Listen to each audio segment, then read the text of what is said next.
start, but it's about using the tools that you've already got and the skills that you've already got and how you bring them forward in a really positive way that not only feels good for you, but has lasting impact for your business.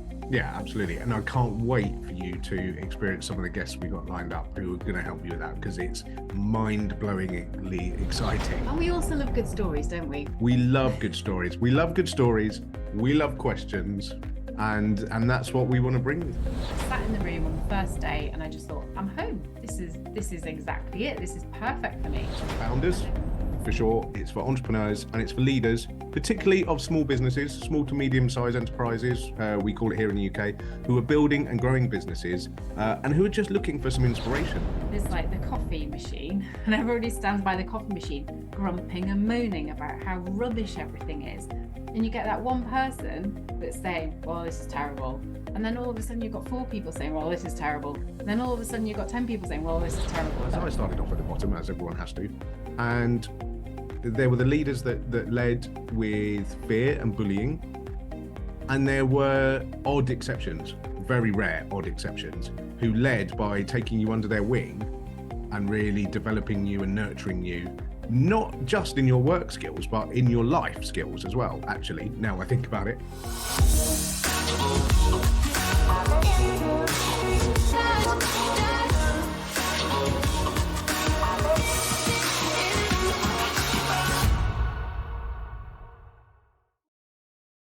Hello, everybody, and welcome to the Leading Boldly podcast. I'm Matt Clutterham.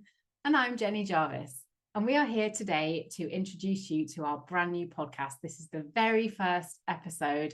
And we are really here to explain to you what the podcast is about, who's going to be on here, and why we're passionate about bold leadership. So, Matt, I'm going to ask a few questions because I'm sure the listeners want to know why they should invest in this podcast. Their time, because of course time is precious. I listen to my podcast when I'm walking, when I'm cooking dinner, when I'm doing chores around the house that I don't really want to do, when I'm trying to ignore the kids. So that's my favorite time to listen to podcasts. When do you like to listen? I love to listen in the car. I do quite a lot of driving around, long journeys, and I love to whack a podcast on and sort of immerse my brain in that while I'm driving. What are some of your favorites? Diary of a CEO, for sure. That's a big one. I love Daniel Priestley's work. Really centered around sort of business and personal development, really, which we're kind of bringing together in this as we have in our business Q Branch Consulting. Yeah, so a bit like Matt, I really love Mel Robbins' podcast and Stephen Bartlett's, but what I find there is that they've gotten so big and they're so amazing that their guests feel a little bit unreachable now. And we know loads of amazing leaders and we've met so many amazing people. And I've been running my own podcast, The Drama Dialogues, now for almost a year. It'll be a year in June. And all these brilliant people coming on that don't get the platform, they don't get the voice, and they needed to be heard because they've got such amazing things to say. So I think that's where we were coming from with this. We wanted to bring people that we know or that we have contacts with that we want you all to hear about that aren't getting heard, because that's not what Stephen Bartlett brings to the table. Yeah, no, absolutely. We wanted this podcast to be really accessible and reachable and relatable to Joe Bloggs on the street who is building and leading a small business anywhere in the world. We're based in the UK. The podcast is based in the UK, but we serve the world. We've already got a couple of guests lined up who are worldwide. And they're not small guests by any stretch of the imagination. They have had big success in their own lives in one way or another, building a business or as an expert in their own field, helping other people to build businesses or lead. And we wanted to bring those to you because we feel they're more accessible to people who are working in smaller businesses, smaller brands, just starting out maybe it's just still an idea that you've got and you don't really know how to progress any further than that. We think the stories of those people will be more beneficial to you than the big celebs who maybe feel like their journey is a bit too distant. Yeah, and they're people that have inspired us. So, they're really amazing people. So, what is going to be the format of the podcast? As me and Matt, we are the hosts. So, we're going to be on this together. We're navigating that kind of, because I've been doing my own podcast on my own, it's different when there's two of you. So we're navigating that, and we're learning who's going to speak next and all of that kind of stuff. So I'm sure you'll see some progression in our interviewing style. But we've always worked together. We work together as a couple in our business, and it seems to work really well. People have enjoyed it so far. So hopefully you'll enjoy that duo dynamic too. Yeah, and we also just wanted to tell you who this podcast is for. So we've told you what it's about. Who's it for? It's for founders, for sure. It's for entrepreneurs, and it's for leaders, particularly of small businesses, small to medium-sized enterprises, we call it here in the UK, who are building and growing businesses, and who are just looking for some inspiration, who want to hear the stories of how other people have done it, who want expert guidance from people who have very specific skills to impart to you in how you can build and grow businesses that can make a big difference to us as people and to the world in which we live in. And that's one of Matt's really key points that he hammers home all the time, is that we believe it is businesses and industry that make the big changes in the world, not governments. It is the people that make the change. So if we can get business owners who have brilliant ideas like yourselves out there to get your businesses moving forward with passion, we can make changes in the world. And that's really, really vital to us. We have to make those changes. Yeah, we believe that our purpose is empowering people like you to make great changes in the world, both for the world and for the people who live in it. And we also love good stories, don't we? We love good stories. We love good stories. We love questions, and that's what we want to bring. And we love telling stories, don't we? We also love telling stories. Yeah. So tell the listeners a bit about yourself, Matt, where you came from, why we're doing this. And I grew up on the south coast of the UK, and I was always creative. I always felt like creativity was there. As a kid, I was always sketching and doodling and doing something creative. At school, I found real solace and comfort in music. But I didn't progress that. I went into theatre, and specifically in a technical design role in lighting, which is a bit of a different path to most people who sit in the seats that I sit in now. But I really loved it. And what I really loved was how we engage stories with an audience, and how we can influence an audience through stories, through emotion. And that was my real passion in theatre, which sort of got me headhunted a bit by the corporate world. And I was brought across into the world of corporate events and corporate experience to help big brands with how they connected in the live arena through events and experiences with their audience, with lighting as my tool. But while I was there, I kind of got hooked on the whole strategy side of things. I was working very closely with brand strategists from huge corporate companies, and it really sort of sparked my imagination and influence. And I went away and sort of geeked out on that, really. Read lots, trained lots, did loads of online courses, got some great sort of globally recognized mentors to help me. And that's what I do now. That was a real whistle-stop tour. It was super quick around the mat world. We were on the radio recently, and you were telling some of your more challenging stories, and quite a few people contacted us that have known us quite well for a while and went, I never knew that.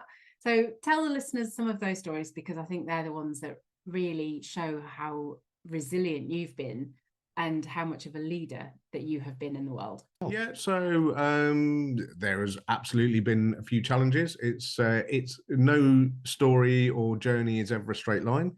There's been a few dips there, and including I was born with what was commonly called club feet. So I was born with both feet twisted, and it was told that, you know, I might never walk. Well, I wasn't told that. My parents were told that. I was a bit small at the time, but thanks to some pioneering surgeons who believed in thinking boldly and outside the box, and thanks to the confidence of my parents, they were able to do some miraculous and life-changing surgery for the first time ever that meant that I walked fine, and I was actually the primary school sprint champion. It was very hard to pin you down, wasn't it? Because I think the creativity helped you when you spent a lot of time in leg braces and wheelchairs, and so the creativity part, I think, really helped you with.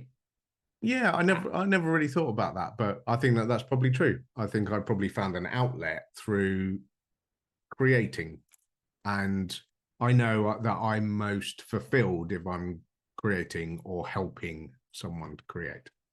And when you came into lighting design as a designer, I've seen every time when me and Matt first met between lockdowns, there's a lot of information out there on our first date if you ever want to go and find it. But we met between lockdowns, and then we started going to the theatre.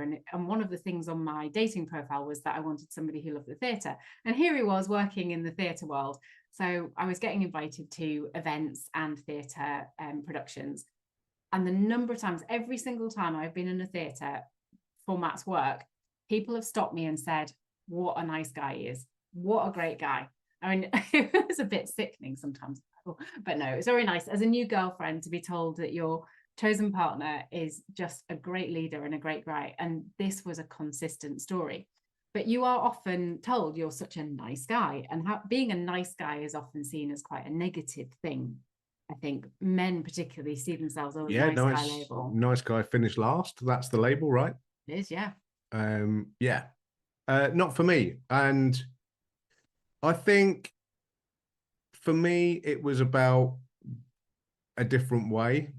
When I first started out in theatre, there were really two types of people leading me. As I started off at the bottom, as everyone has to, and there were the leaders that led with fear and bullying, and there were odd exceptions, very rare odd exceptions, who led by taking you under their wing and really developing you and nurturing you, not just in your work skills, but in your life skills as well, actually, now I think about it.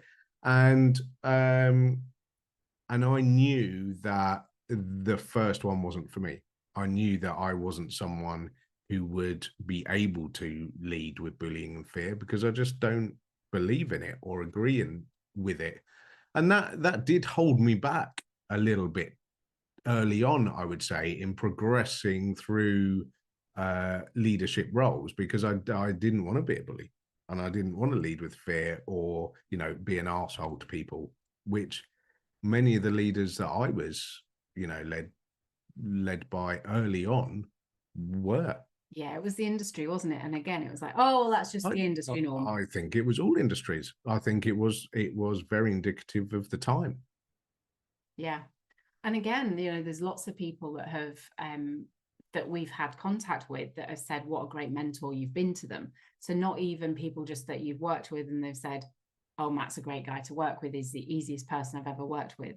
I then hear people saying Matt was a great mentor to me, and we see the results of that in people within the industry doing amazing work now that you've brought up through the ranks, which is brilliant for us to see. Yeah, it's amazing. I love it. I love seeing people that I've sort of worked closely with and helped along the way to, to really shine. So I've had, you've heard my story. I've been quizzed by the quizmaster, Jenny. So now it's my turn. What's your story, Jenny? So I was brought up, born in Hull, and moved up to Scotland when I was between 11 and 12, and started school in Scotland, which was pretty tough, actually. Going from an English school to a Scottish school, the cultures are very, very different. I didn't even know. Like, I'd been to Scotland on holiday quite a lot in the caravan, and all of a sudden I was in school, and having an English accent was not a good idea in those days. So I left Scotland after 26 years with a very, very strong accent, which I lost pretty quickly when we moved back down here. But my time in Scotland was between doing my fashion degree, which I really didn't like the leadership within that program at that time was terrible. Again, it was about how they looked as leaders. So our year group was really used as guinea pigs for the leader to see how things worked. So that made it really difficult for us to thrive, because the leader was trying to get his badge of honor. And that made it very, very difficult for us to learn. And there were some really talented people in that group. And I wasn't particularly talented. I was okay. That's it. Didn't really enjoy it.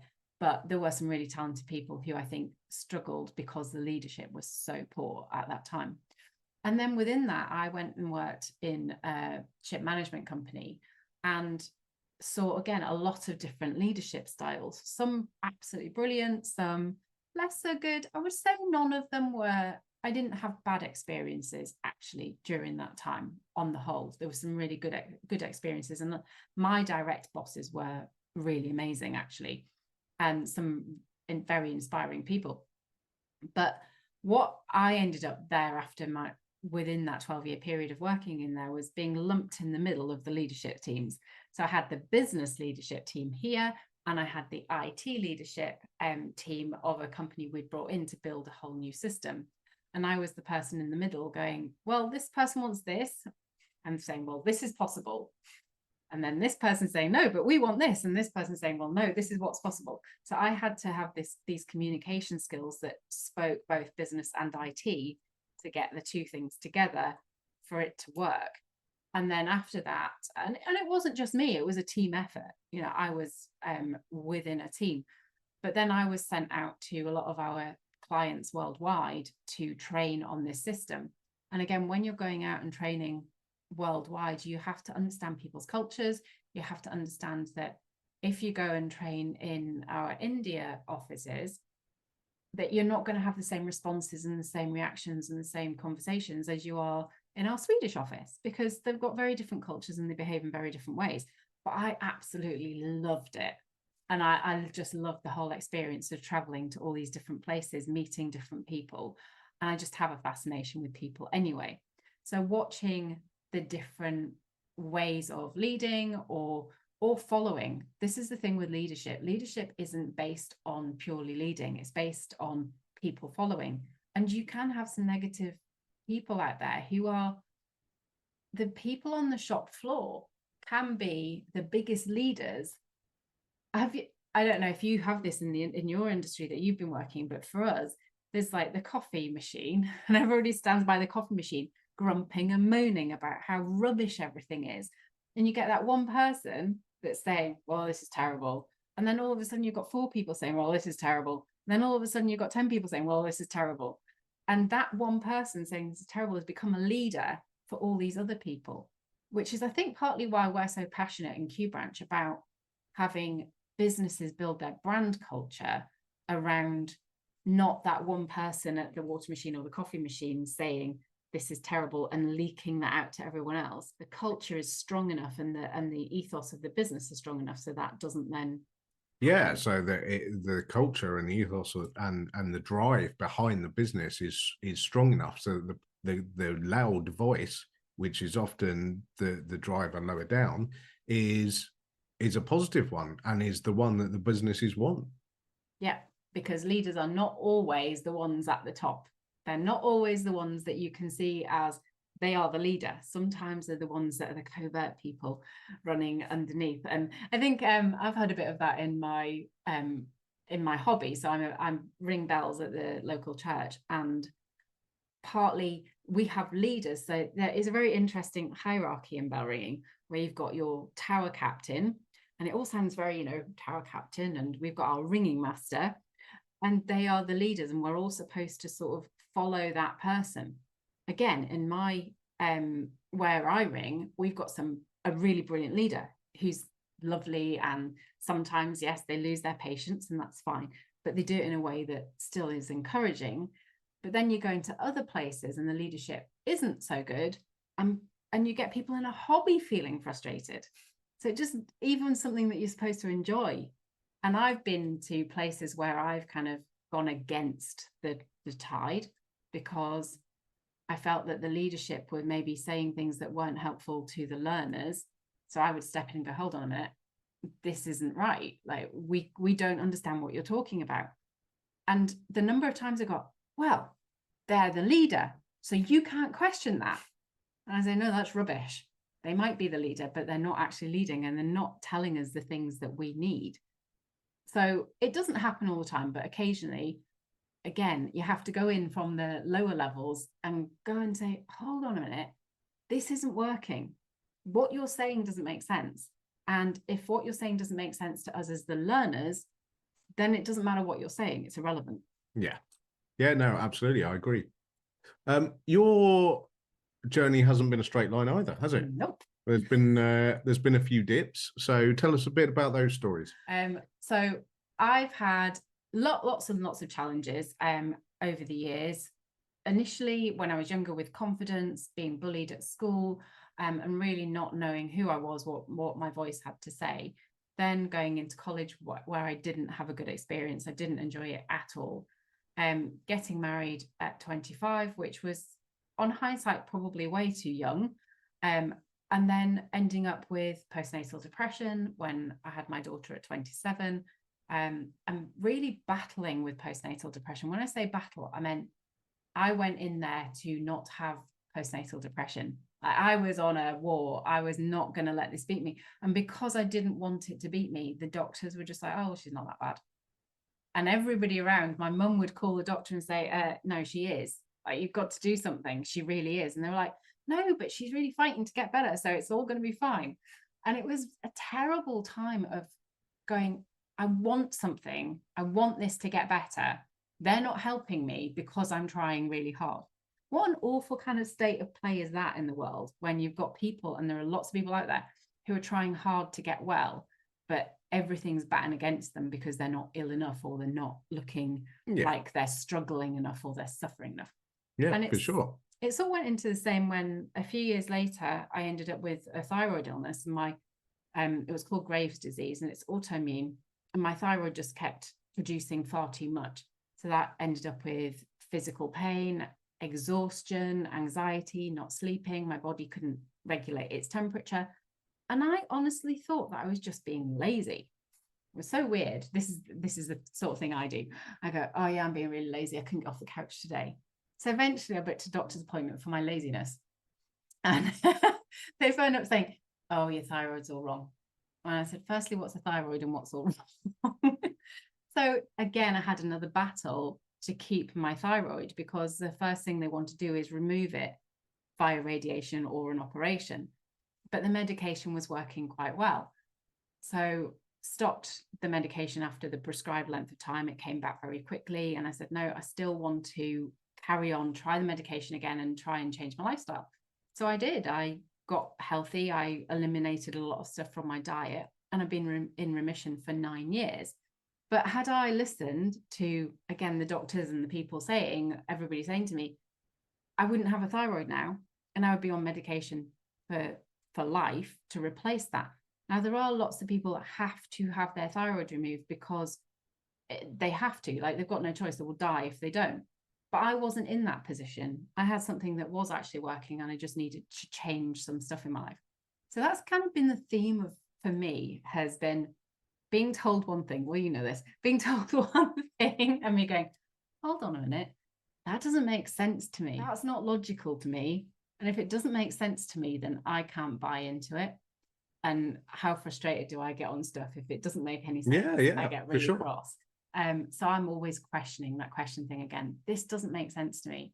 If it doesn't make sense to me, then I'm not going to just blindly follow the thing. And that is my own personal leadership of myself.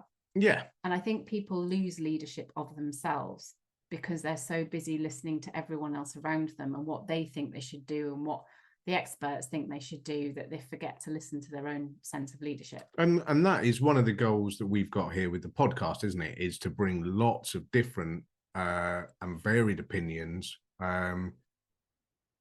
to the table so that you can make your own judgment about what feels right for you. Because, you know, there's not one story and there's not one line to follow. And in fact, if we all follow the same line, we're scuppered. And we'll come on to that shortly. But So lots of challenges, but that led you to quite an important realization, didn't it? And quite an important change in your life, which has led to us working together now. You found personal development. I did. With the postnatal depression, I ended up having hypnotherapy and NLP. I became a Reiki master, and it was the first time I'd ever looked at anything holistic and what people might see as woo.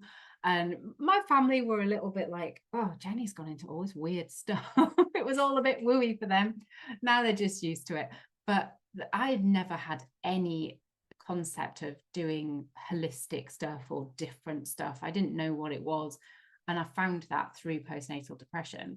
And then when life kicked off again and my marriage ended, I was like, right, I need to do something for myself. I've always been a great listener. I've always been the person that people have come to for guidance.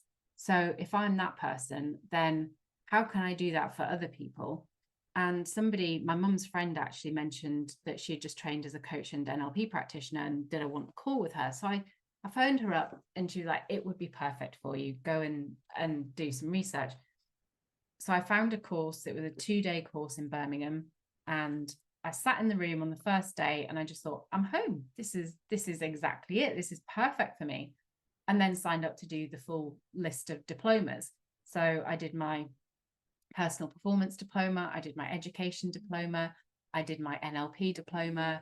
I've done some small business diploma. I haven't done the paperwork for that, because actually what happens is once you start coaching, it's just new tools and new tools and new tools and new tools. So we add to the toolbox, which doesn't necessarily mean you have to have the piece of paper. And I am passionate about certificates. Like, I love certificates. Cheers. Yeah. And it got to the point where, again, I was chasing certificates, and I was like, why am I chasing the certificate? Like, I'm quite internally referenced anyway. So why did I need a certificate to say that I'd done that thing? So that was also a changing point for me, because I saw a lot of people learn, and no implementation.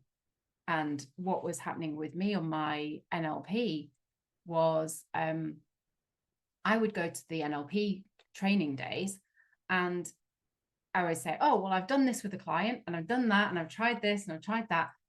And then all my colleagues were going, oh, you've done loads. Like, how do you do that? Because we've been too afraid to try. I'm like, well, I get my book and I use it and I try it. And they're like, oh, but do you not have to memorize all the book? And I'd say, no, I still don't memorize all the book, because a lot of NLP work can be quite script driven, because we need to get that subconscious working. And the people that have devised the stuff have been devising it for years and years and years. So why would I reinvent something? Sometimes I do, and it works brilliantly. But again, we're not revising stuff that has been years and years and years and years of in making. So that was a real kind of encourager for other people within the group to just go out and try it. And that's what I love. I love just going out and trying things and seeing if it works. If it works, yeah.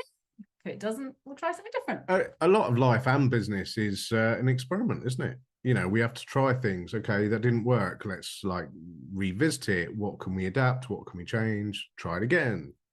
I remember me and Matt had not been dating for very long, and I just had my website and everything, logo and all the stuff. You know, you start your business and you go, right, I need a logo. That's what I need.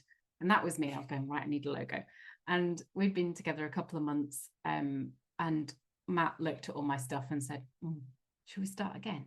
So I'm like, yes, please, we'll start again. And that was when I started to learn about branding and what it really meant. We had so many hilarious conversations. I talk about this a lot, but Matt would phone me up and he'd say, Jenny, you know, on your Instagram, why have you chosen that background color? I was like, oh, because I like it.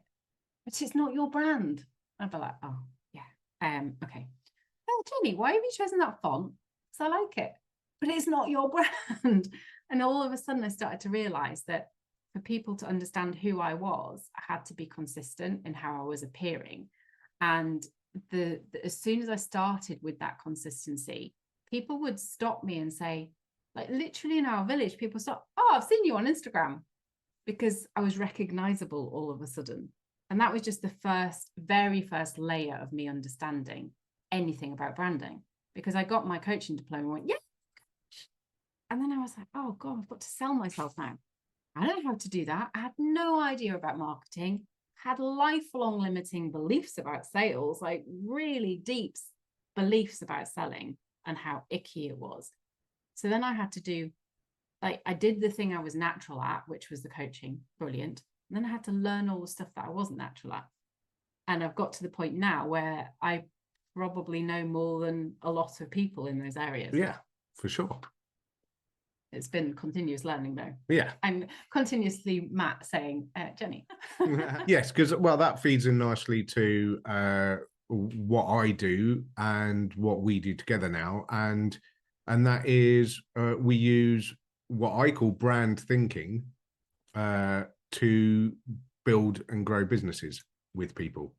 And so I went from the big corporate event world, working with brand strategists, to training as a strategist myself, and being mentored by some of the world's leading strategists. And now I work with business owners to do that in their own business. But I found a problem, and that is that today, all markets are crowded. The attention of our customers are pulled in every direction, and the world is busy and noisy. And the only way we can hope to build standout businesses that get attention, get noticed, and get sales is by being boldly different to what everyone else is doing and what everyone else is offering in the market. And I would do that with a business, and they'd be absolutely delighted with everything. And then nothing would happen, because it's inherently takes a lot of courage to be bold and stand out and be different, because we're not built that way. We're not programmed that way. We're inherently programmed to act as in a tribe, to act as a group, to act as a collective.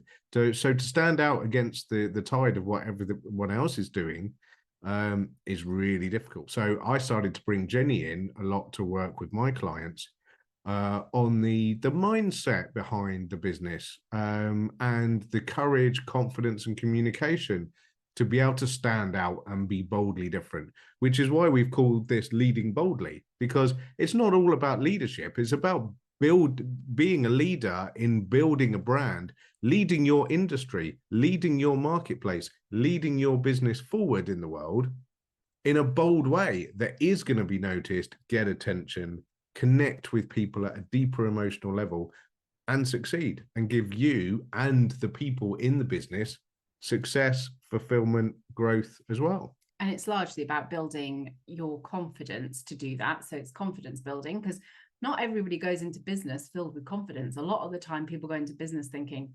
how on earth am I going to do this? But also communication skills. I think we can be very, they don't teach us communication in school. Nobody teaches us. They just think, well, because we speak, we can communicate. And that is not the case at all. So yeah, speaking is not communicating. No. So learning how to communicate better with potential clients, potential suppliers, your customers, and the people within your team. I know so many people that have had issues with virtual assistants, for example, because they're going, well, they're not doing what I want them to do, but the communication isn't perhaps there. So we wanted to work on the whole approach of how do you as a person show up as a leader in your business to be able to do those communications, be confident in yourself when it's not maybe your natural way, and it's not about being inauthentic. So I don't want all the introverts out there to go, oh, but that means we've got to be bold, we've got to be non-introvert. It's not about that at all. I'd say me and Matt both kind of identify as introverts. Yeah, so absolutely. It's not about changing who you authentically are, but it's about using the tools that you've already got and the skills that you've already got, and how you bring them forward in a really positive way that not only feels good for you, but has lasting impact for your business. Yeah, absolutely. And I can't wait for you to experience some of the guests we got lined up who are going to help you with that, because it's mind-blowingly exciting. We've got a guy who's ex-Disney, who really led the brand field for things like Star Wars and Marvel across the world. He's amazing. He's on. We've got He's on the next one, isn't he? He's on episode 2 coming up shortly. So that's already recorded and gone, and it's brilliant. Yeah, we've got the guy who's founding and leading the fastest growing social enterprise in the UK. Amazing story, an amazing guy. He's got some great insights. We've got a sales guru for you. We've got one of the world's lead trainers who believes in building business with passion, and he's going to talk to you all about that. We've got some social media experts. You name it, we're going to bring it to you to help you lead boldly, to build bold brands, to build bold people behind the brands, and really just grow your way forward in the world. Because we really believe that businesses are the ones that make the changes out there, and we need big change. Yeah, absolutely, we do. But don't think that that change has to be some massive global thing like Tesla, leading the charge on electric cars. If you want to start a coffee shop that in your local area that does amazing coffee to the best of its ability and changes people's lives through that in your local area, you're making a massive positive impact on our world. Well, it's about community building, isn't it? The coffee shops where we live, there's lots of coffee shops, and they are great community building places. Absolutely, so they're important. All business helps our world be better, and we want to help people to do that. That's our mission. Yeah, I mean, some of the clients that we're working with at the moment, you wouldn't look at their businesses and go, "Oh, they're out there to change the world." No, absolutely, but they change lives through what they're doing. And we love that. So come and join us.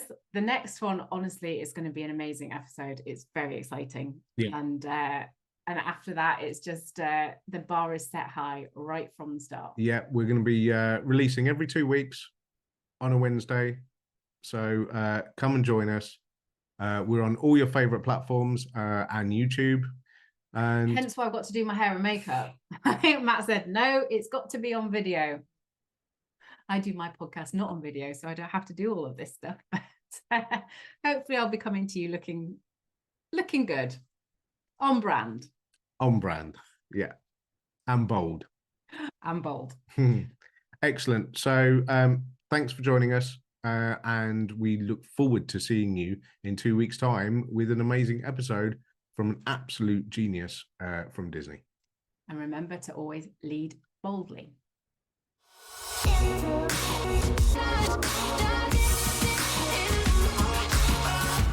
Quick one before you go. If you want to grab a free PDF download copy of my new book, Being Bold, How to Use Brand and Human Transformation to Skyrocket Your Growth, just drop into the show notes where I'll put a link to your free copy.